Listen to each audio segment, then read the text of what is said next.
Coucou les petits choux. Aujourd'hui je vous montre comment faire un pesto de pelure de courgettes vertes. Voilà, voilà. Donc moi j'ai mis 4 courgettes, 2 vertes et 2 blanches. Vert clair mais on appelle ça des courgettes blanches. Et voilà, on obtient un pesto. C'est super bon. J'ai goûté nickel niveau sel et poivre, nickel. Une belle gousse d'ail.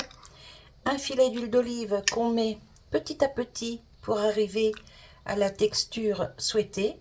Comme ici, là, vous voyez, c'est un petit peu granuleux. Un peu comme du vrai pesto, quoi. Et vous y mettez... Alors moi, pour ma part, j'ai mis 40 grammes d'amandes effilées. Vous pouvez mettre des pignons de pain, vous pouvez mettre de la noix. Vous pouvez même les faire torréfier avant de les ajouter à vos épluchures de courgettes. Enfin bref, on peut faire tout un tas de choses. Donc ici, j'avais la peau de 4 courgettes, 40 g d'amandes effilées, une gousse d'ail, une belle gousse d'ail, un peu d'huile d'olive et du sel et du poivre. L'huile d'olive, j'ai dû en mettre l'équivalent de 2 cuillères à soupe. Vous voyez, c'est pas énorme, hein. Sans cuisson.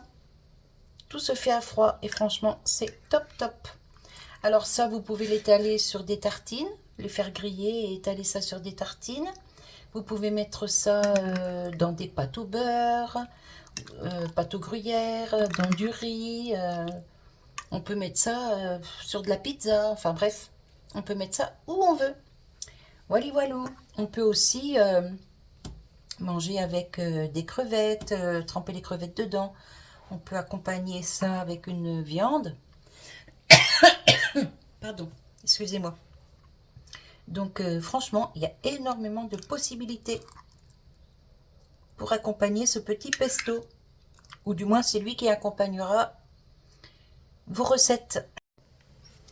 Si c'est pas pour consommer tout de suite, vous pouvez faire un plat sur le dessus de votre pot, comme ça, et vous recouvrez d'huile d'olive. Ça va vous le garder frais. Bien sûr, vous mettez ça au réfrigérateur. Vous recouvrez d'huile d'olive et vous pouvez le garder bien 5 à 6 jours au réfrigérateur. Si vous voulez le conserver plus longtemps, vous pouvez faire des petits cubes dans des bacs à glaçons et vous mettez ça au congélateur et là, vous pouvez le garder 3 à 4 mois facile. Voilà, voilà. J'espère que cette petite recette vous aura plu, que ça vous donne des idées. J'ai pas mal d'idées anti-gaspi que je vais vous partager tout au long de l'année, de mes vidéos.